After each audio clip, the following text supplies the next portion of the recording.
നമസ്കാരം. Kerala media academy അവതരിപ്പിക്കുന്ന മാധ്യമജാലകത്തിൻ്റെ 360 എപ്പിസോഡിലേക്ക് സ്വാഗതം.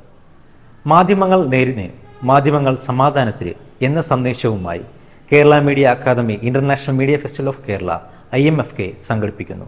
സെപ്റ്റംബർ 30 തിരുവനന്തപുരം ടാഗോർ തിയേറ്ററിൽ മുഖ്യമന്ത്രി പിണറായി വിജയൻ ഉദ്ഘാടനം ചെയ്യുന്ന ഫെസ്റ്റിവലിൽ അന്താരാഷ്ട്ര പ്രശസ്തരായ മാധ്യമപ്രവർത്തകർ പങ്കെടുക്കും.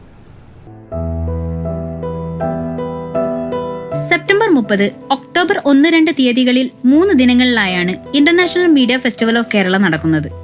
ടാഗോർ തിയേറ്റർ, വൈലോപ്പിള്ളി സംസ്കൃതി ഭവൻ, മാനവീയം വീതി എന്നിവിടങ്ങളിലാണ് പ്രധാന വേദികൾ. വിവിധ സെഷനുകളിലായി നടക്കുന്ന മുഖാമുഖം, ചർച്ചകൾ, ശില്പശാലകൾ തുടങ്ങിയ പരിപാടികളിൽ മാധ്യമപ്രവർത്തകരും മാധ്യമ വിദ്യാർത്ഥികളും പങ്കെടുക്കും. കേരള മീഡിയ അക്കാദമി തിരുവനന്തപുരത്ത് സെപ്റ്റംബർ 30, ഒക്ടോബർ 1-2 തീയതികളിലായി രാജ്യാന്തര മാധ്യമോത്സവം സംഘടിപ്പിക്കുകയാണ്.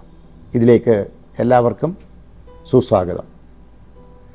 മാധ്യമങ്ങളുടെ സമകാലീന അവസ്ഥ, പ്രശ്നങ്ങൾ, മാധ്യമ മൂല്യങ്ങൾ, ഈ കാര്യങ്ങളെല്ലാം പറ്റിയുള്ള പര്യാലോചന നടക്കുന്ന വിശാലമായിട്ടുള്ള ഒരു വേദിയാണ് ഇത്. മാധ്യമ പ്രവർത്തകരും മാധ്യമ വിദ്യാർത്ഥികളും മാധ്യമ ബന്ധുക്കളും ഇതിൽ സംബന്ധിക്കും. International media festival of Kerala IMFK എന്ന് പേരിട്ടിരിക്കുന്ന ഈ സംരംഭം കാലിക അവസ്ഥകളോട് പ്രതികരിക്കുന്ന ഒന്നാകും. അതീവ സങ്കീർണമായിട്ടുള്ള ഒരു കാലത്തെയാണ് ഇന്ന് നമ്മൾ അഭിമുഖീകരിക്കുന്നത്. അതുകൊണ്ട് തന്നെയാണ് media for truth, media for peace എന്ന സ്ലോഗൻ ഈ ഫെസ്റ്റിവൽ ഉയർത്തുന്നത്. മാധ്യമപ്രവർത്തനം നിരവധി വെല്ലുവിളികൾ നേരിടുന്ന ഒരു കാലത്താണ് നാം ജീവിക്കുന്നത്. ഗസി ഉൾപ്പെടെയുള്ള ഇടങ്ങളിൽ നിന്ന് യുദ്ധങ്ങളും വംശഹത്യകളും റിപ്പോർട്ട് ചെയ്ത് ലോകത്തെ അറിയിക്കുന്ന മാധ്യമപ്രവർത്തകർ പലപ്പോഴും അവരുടെ ജീവൻ തന്നെ അതിന് വിലയായി നൽകേണ്ടി വരുന്നു. ഇത്തരമൊരു ഇരുണ്ട ലോക സാഹചര്യത്തിലാണ് കേരളത്തിന്റെ അന്താരാഷ്ട്ര മാധ്യമ ഫെസ്റ്റിവൽ നടക്കുന്നത്. ഈ ഭൂമിയുടെ ചെറിയ ഒരു പ്രദേശത്ത് മാത്രമായി ഈ കഴിഞ്ഞ 2 വർഷത്തിനുള്ളിൽ കൊല്ലപ്പെട്ട മാധ്യമപ്രവർത്തകരുടെ എണ്ണം 284. ഇത്ര ഒരു ചെറിയ കാലയളവിനുള്ളിൽ ഒരു ചെറിയ പ്രദേശത്ത് ഇത്രയധികം മാധ്യമപ്രവർത്തകർ കൊല്ലപ്പെടുക എന്നത് ഈ ഭൂമി ഉണ്ടായതിനു ശേഷം ഇതുവരെ സംഭവിക്കാത്ത കാര്യമാണ്. എന്തുകൊണ്ടാണ് ഇവരെ കൊന്നത്? ഇവരെ കൊന്നത് അവിടെ നടന്ന സംഭവങ്ങൾ ലോകത്തെ അറിയിച്ചതിനാണ്, നേര് ലോകത്തെ അറിയിച്ചതിനാണ്. 18,000 കുഞ്ഞുങ്ങളെയാണ് കൊന്നത്. 65,000 പേര് ഇതിനകം കൊല്ലപ്പെട്ടു ഗാസയിൽ. അവിടെ ജീവൻ പണയപ്പെടുത്തി, ജീവൻ ത്യജിച്ചുകൊണ്ട് ഈ കാര്യങ്ങൾ ലോകത്തെ അറിയിച്ച മാധ്യമ രക്തസാക്ഷികൾക്ക് ഞങ്ങൾ പ്രണാമം അർപ്പിക്കുന്നു. അതിനുവേണ്ടി ബിഗ് സല്യൂട്ട് എന്ന വളരെ ഹൃദയാവർജകമായ ഒരു ഫോട്ടോ എക്സിബിഷൻ നടത്തുന്നു, മാധ്യമ സംഗമം സംഘടിപ്പിക്കുന്നു. ഈ ബിഗ് സല്യൂട്ട് നൽകുന്ന ഐക്യദാർഢ്യ സമ്മേളനത്തിൽ ഇന്ത്യയിലെ പലസ്തീൻ അംബാസിഡർ അബ്ദുള്ള അബു ഷാസ് പങ്കെടുക്കുന്നുണ്ട്. കേരള മീഡിയ അക്കാദമിയുടെ പ്രസിദ്ധീകരണമായ മീഡിയ മാഗസിൻ ഏർപ്പെടുത്തിയ media person of the year അവാർഡിന് അർഹയായ ആഫ്രിക്കൻ മാധ്യമ പ്രവർത്തക മറിയം ഒഡ്രിഗോ, കരൺ താപ്പർ, രവീഷ് കുമാർ, രാജദീപ് സർദേശായി ഉൾപ്പെടെയുള്ള പ്രമുഖ മാധ്യമ പ്രവർത്തകർ അവാർഡ് സ്വീകരിക്കാനെത്തും. മീഡിയ ഫോർ ട്രൂത്ത് എന്ന സ്ലോഗൻ ഞങ്ങൾ ഉയർത്തുന്നത് വെറുതെയല്ല.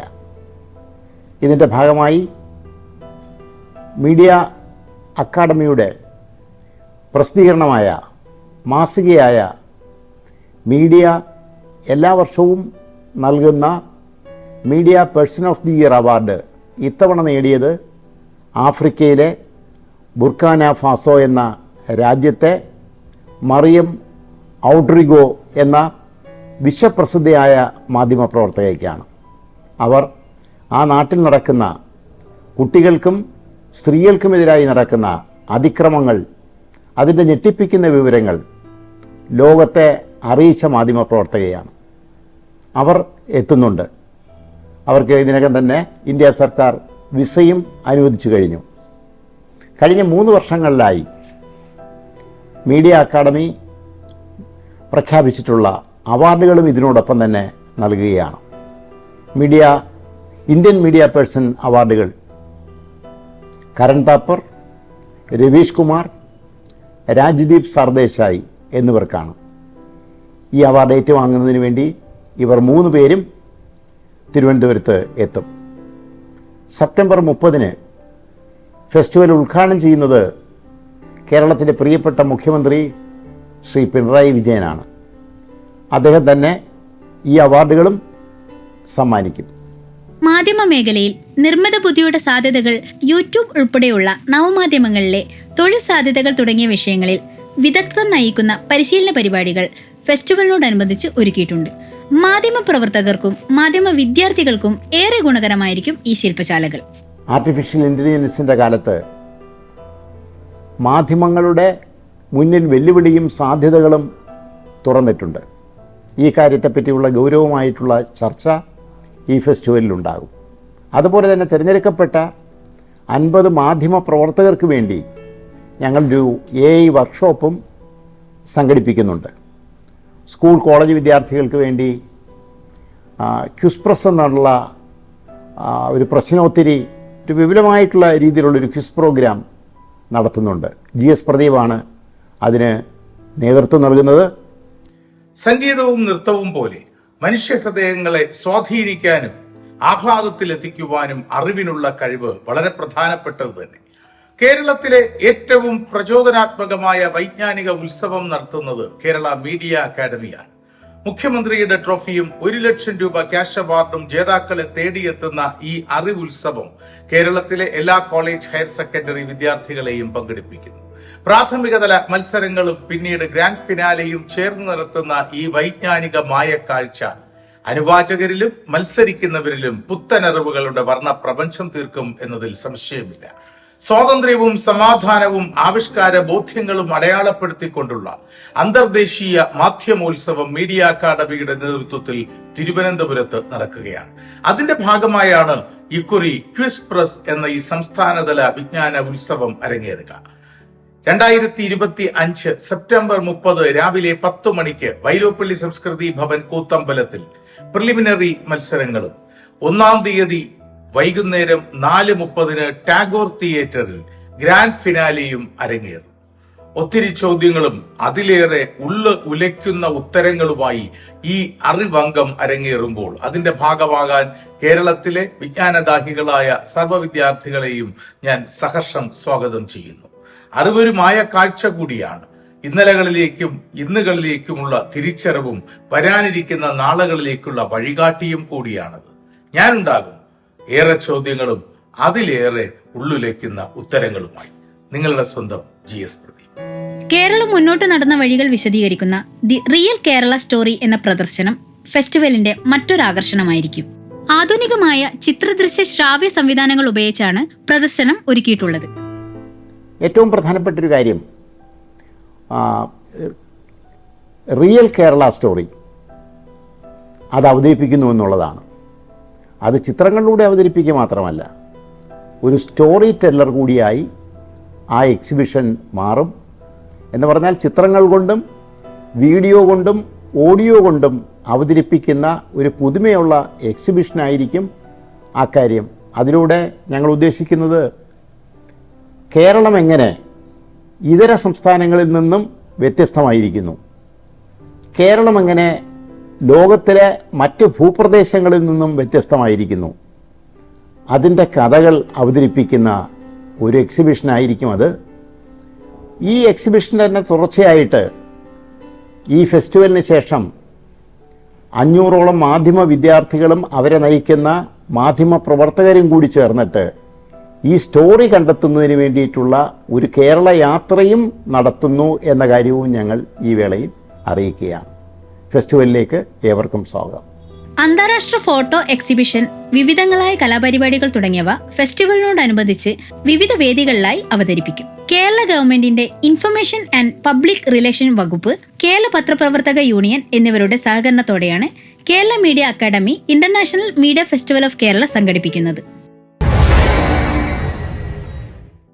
International media festival of Kerala IMFKയുടെ സംഘാടക സമിതി ഓഫീസ് തിരുവനന്തപുരത്ത് ഉദ്ഘാടനം ചെയ്തു.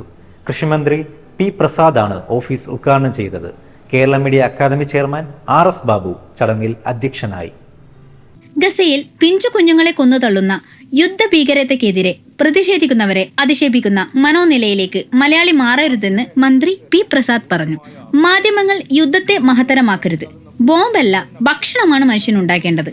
മണ്ണിലേക്കും അടുക്കളയിലേക്കും വഴിവെട്ടുന്നതാവണം ആധുനിക കാല മാധ്യമ പ്രവർത്തനമെന്നും മന്ത്രി ഓർമ്മിപ്പിച്ചു. ഭക്ഷണത്തിന് വേണ്ടി ചെലവഴിക്കുന്നതിനേക്കാൾ കൂടുതൽ തുക ആയുധങ്ങൾക്ക് വേണ്ടി ചെലവഴിക്കുന്നതാണ് മഹത്തരം എന്ന് പറയുന്നവർ ലോകത്തിന്റെ ഓരോ ഇടങ്ങളിലും ഇന്ന് രാജ്യങ്ങളെ നിയന്ത്രിക്കുന്ന ഇടത്ത് ഗാസയിൽ കുഞ്ഞുങ്ങൾ ഭക്ഷണം കിട്ടാതെ വലയുകയും കരിയുകയും ചെയ്യുമ്പോൾ അതിന്റെ പേരിൽ കരയുന്ന ഒരു 90 കഴിഞ്ഞ രാജ്യം ആദരിക്കുന്ന ഒരു അധ്യാപികയെ, ഒരമ്മയെ അപഹസിക്കാനും ആക്ഷേപിക്കാനും അസഭ്യ വാക്കുകൾ ചൊരിയാനും മലയാളത്തിൽ ആളുണ്ടാവുന്നു എന്ന് പറയുന്നത് അങ്ങേയറ്റം അപമാനകരമാവുന്ന കാര്യമാണ്. ഇത് 2 മുദ്രാവാക്യങ്ങൾ ഉയർത്തിയിട്ടാണ് ഇത് നടത്തുന്നത്. Media for truth, media for peace എന്ന മുദ്രാവാക്യമാണ് IMFK ഉയർത്തുന്നതെന്ന് അക്കാദമി ചെയർമാൻ RS ബാബു അധ്യക്ഷ പ്രസംഗത്തിൽ പറഞ്ഞു. Spices board assistant director doctor V Sreekumar രചിച്ച് കേരള മീഡിയ അക്കാദമി പ്രസിദ്ധീകരിച്ച ഫാം ജേർണലിസം ഇന്നലെ ഇന്ന് നാളെ എന്ന പുസ്തകം ചടങ്ങിൽ പ്രകാശനം ചെയ്തു. കാർഷിക വിജ്ഞാന വ്യാപന രംഗത്തെ അധികായനും കൃഷിവകുപ്പ് ഡയറക്ടറുമായിരുന്ന R ഹേലിയുടെ മകൻ മുൻ സംസ്ഥാന chief town planner Prashanth Hely പുസ്തകത്തിന്റെ ആദ്യ പ്രതി ഏറ്റുവാങ്ങി. പ്രമുഖ ഫാം ജേർണലിസ്റ്റ് മുരളീധരൻ തഴക്കര പുസ്തക പരിചയം നിർവഹിച്ചു. അക്കാദമി സെക്രട്ടറി അരുണ് സ്വാഗതം പറഞ്ഞു.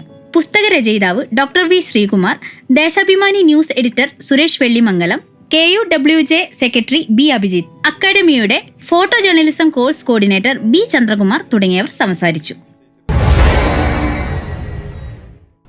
പ്രശസ്ത ഹോളിവുഡ് നടനും സംവിധായകനുമായിരുന്ന റോബർട്ട് റെഡ്ഫോർഡ് കഴിഞ്ഞ ദിവസം അന്തരിച്ചു. മാധ്യമപ്രവർത്തനം പ്രമേയമായ നിരവധി ചിത്രങ്ങളിൽ അഭിനയിച്ച് ശ്രദ്ധ നേടിയ നടനായിരുന്നു റോബർട്ട് റെഡ്ഫോർഡ്. ഇന്ന് മാധ്യമലോകത്ത് പരിചിതമായ സ്റ്റിംഗ് എന്ന വാക്ക് അദ്ദേഹത്തിൻ്റെ അതേ പേരിലുള്ള സിനിമയിൽ നിന്ന് കടം കൊണ്ടതാണെന്ന് ഡോക്ടർ സെബാസ്റ്റ്യൻ പോൾ പറയുന്നു. മാധ്യമ വിചാരത്തിലേക്ക് സ്വാഗതം.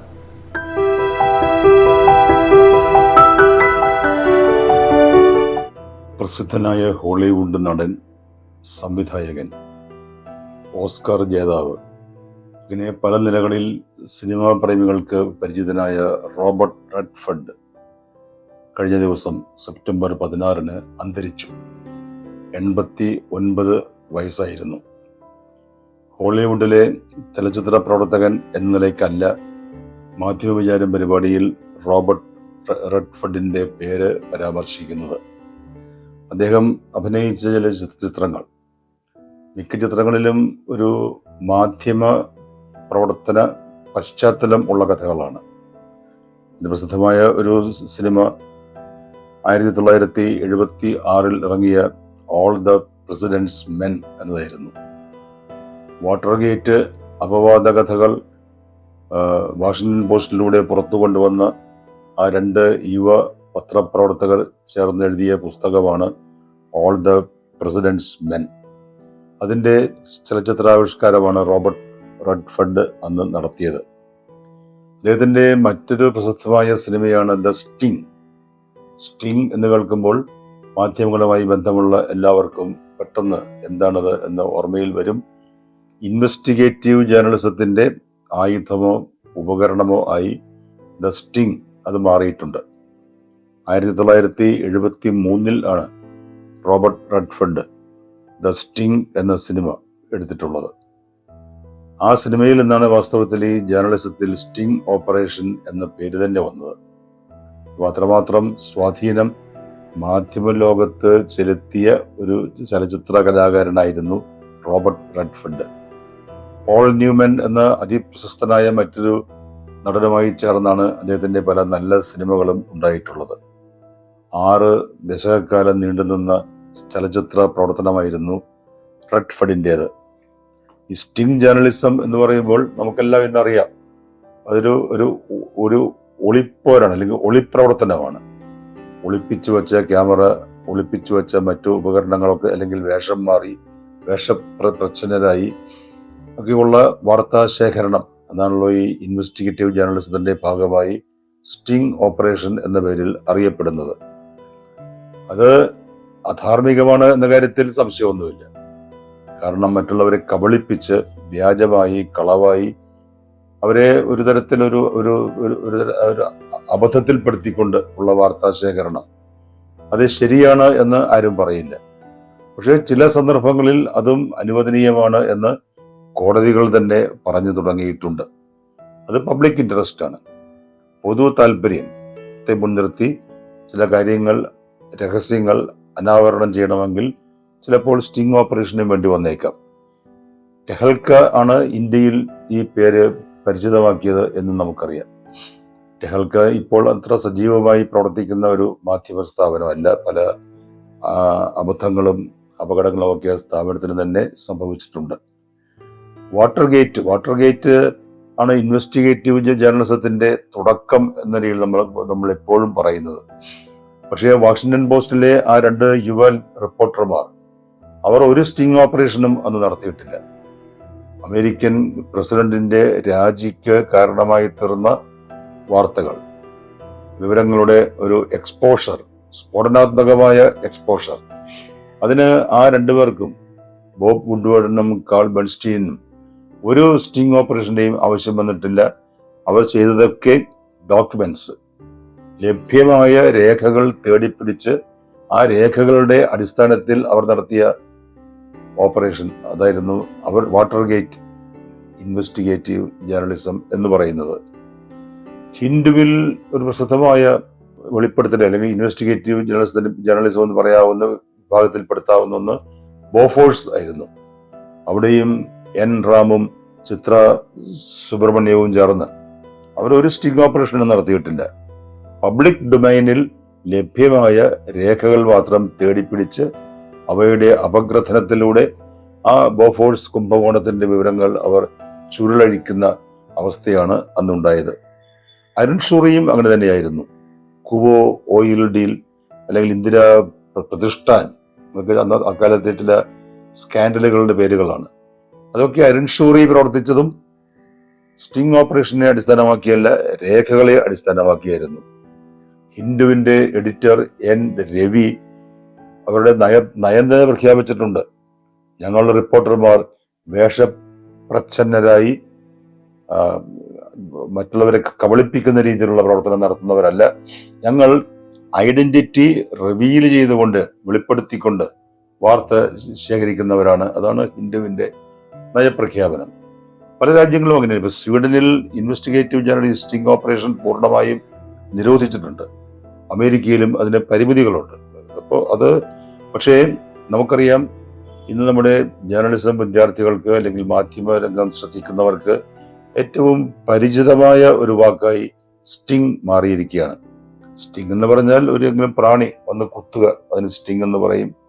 അതല്ലെങ്കിലോ പിന്നെ ഒരു മർമ്മം ഭേദിച്ച് തുളഞ്ഞ് കയറി ചില കാര്യങ്ങൾ കണ്ടെത്തുക അല്ലെങ്കിൽ മർമ്മം കണ്ടെത്തുക, അതിനും സ്റ്റിംഗ് എന്നാണ് പറയുന്നത്.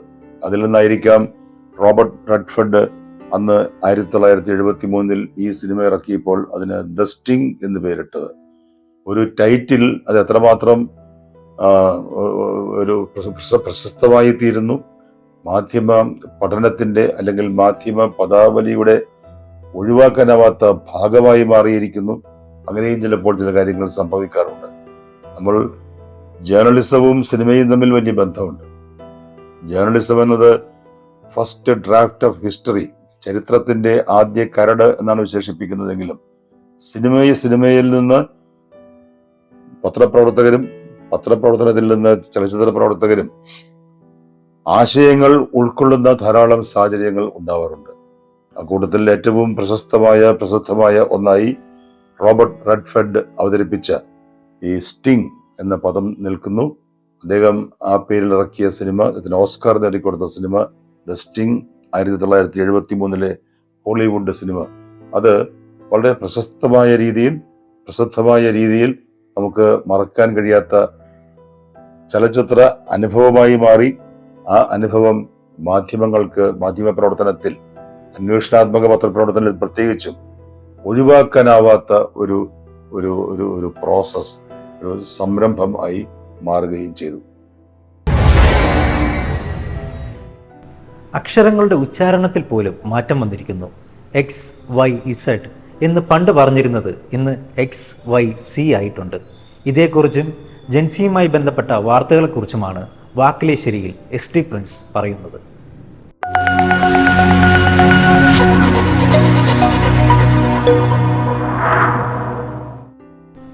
കാലത്തെ നാം അളന്നു കുറിച്ചത് ഘട്ടം ഘട്ടമായിട്ടാണ്. അതിന് ചില മാനദണ്ഡങ്ങളും ഉണ്ടായിരുന്നു. ശിലായുഗം, വെങ്കലയുഗം, അങ്ങനെ പല യുഗങ്ങളുണ്ടായി. അതിനുശേഷം പ്രാചീന കാലം, മധ്യമ കാലഘട്ടം, ആധുനിക കാലഘട്ടം, ഇങ്ങനെയൊക്കെ പല രീതിയിലാണ് നമ്മൾ കാലത്തെ ഘട്ടം ഘട്ടമായി തിരിച്ചിട്ടുള്ളത്. ഇന്ന് നാം എത്തി നിൽക്കുന്നത് ഡിജിറ്റൽ യുഗത്തിലാണ്. തലമുറകളുടെ കാര്യവും ഏതാണ്ട് ഇങ്ങനെയൊക്കെ തന്നെയാണ്. 1925 മുമ്പ് ജനിച്ചവരെ ഒരു പേരിട്ട് വിളിക്കും, ഗ്രേറ്റസ്റ്റ് ജനറേഷൻ എന്നൊക്കെ പറയുമായിരുന്നു. 1925 ശേഷം ജനിച്ചവരെ സൈലന്റ് ജനറേഷൻ എന്ന് വിളിക്കുമായിരുന്നു. 46 മുതൽ ജനിച്ചവരെ ബേബി ബൂമേഴ്സ് എന്ന് വിളിക്കുമായിരുന്നു. 1965 മുതലുള്ള കാലത്ത് ജനിച്ചവരെയാണ് ജനറേഷൻ എക്സ് എന്ന് വിളിച്ചുകൊണ്ടിരുന്നത്. 1981 96 ഇടയ്ക്ക് ജനിച്ചവരെ ജനറേഷൻ വൈ എന്ന് വിളിക്കും, അല്ലെങ്കിൽ മില്ലേനിയൽസ് എന്ന് വിളിക്കുമായിരുന്നു. എക്സും വൈയും കഴിഞ്ഞാൽ പിന്നെ ഇസഡ് ആണല്ലോ. അതുകൊണ്ടാണ് 1997 മുതൽ 2012 വരെ ജനിച്ചവരെ ജെൻ സി എന്ന് വിളിക്കുന്നത്. അത് ജനറേഷൻ ഇസഡ് എന്നെഴുതും, സി എന്ന് പറയും. ഈ ജെൻ സിയെ ഐജെൻ എന്നും പലരും വിളിക്കാറുണ്ട്. ആ പേര് കമ്പോളം നൽകിയതാണ്, വിശേഷിച്ചും ആപ്പിൾ പോലുള്ള ഉൽപ്പന്നങ്ങൾ നൽകിയതാണ്. ആപ്പിളിൻ്റെ ഐപോഡ് വന്ന കാലത്ത് അതുമായി താതാത്മ്യം പ്രാപിച്ച തലമുറ എന്നതിനാണ് ഈ ഐജെൻ എന്ന് പറയുന്നത്. 2013 മുതൽ ജനിച്ച കുട്ടികളെ നാം ആൽഫ ജനറേഷൻ എന്ന് പറയുന്നുണ്ട്.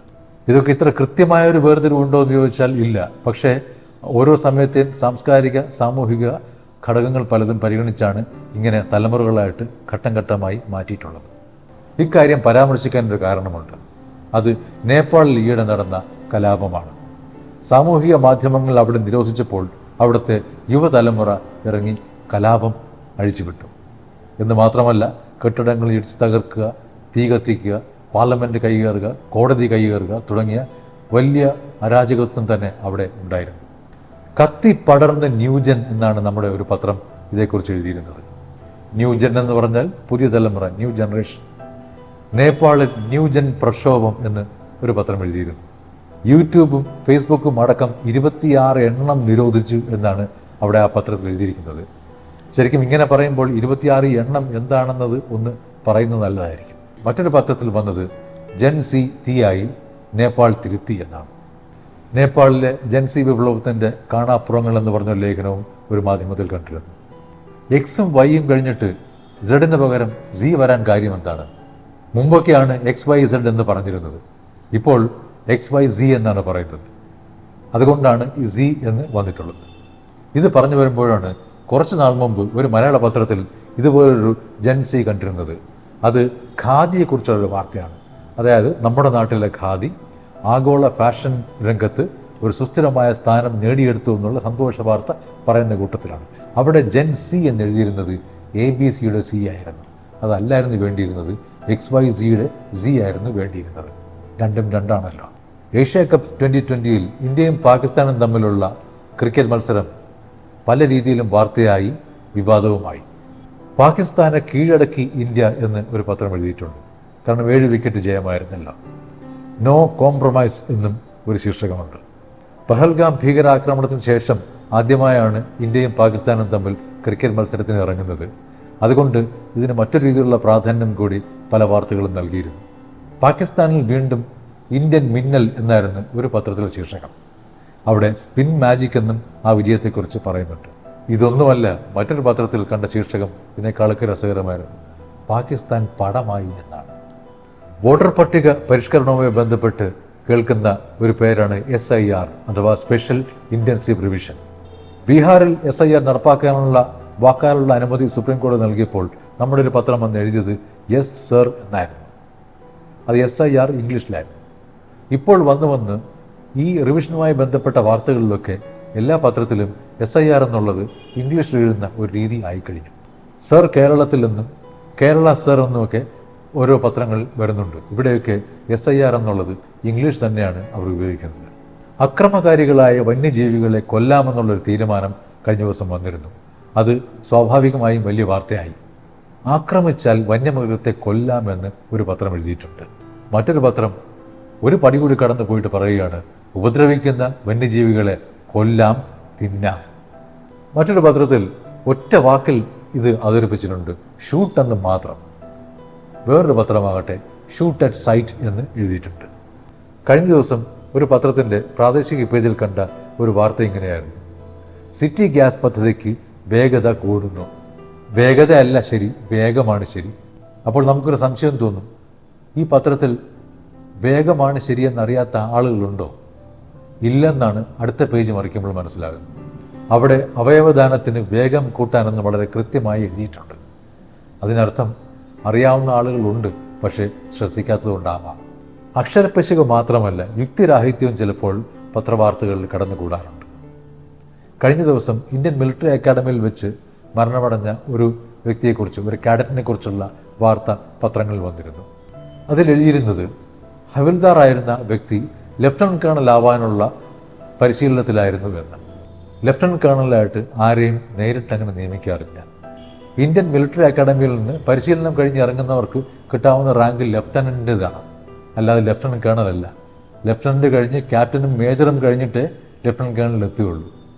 ഒരാൾ ഹവിൽദാറിൽ നിന്ന് നേരിട്ട് ലെഫ്റ്റനന്റ് കേണൽ ആവാനുള്ള പരിശീലനത്തിലായിരുന്നു എന്ന് പറയുന്നത് കാര്യം അറിയാത്തത് കൊണ്ടാണ്.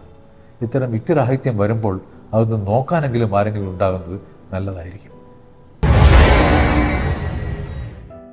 മാധ്യമജാലകത്തിൻ്റെ ഈ ലക്കം അവസാനിക്കുന്നു.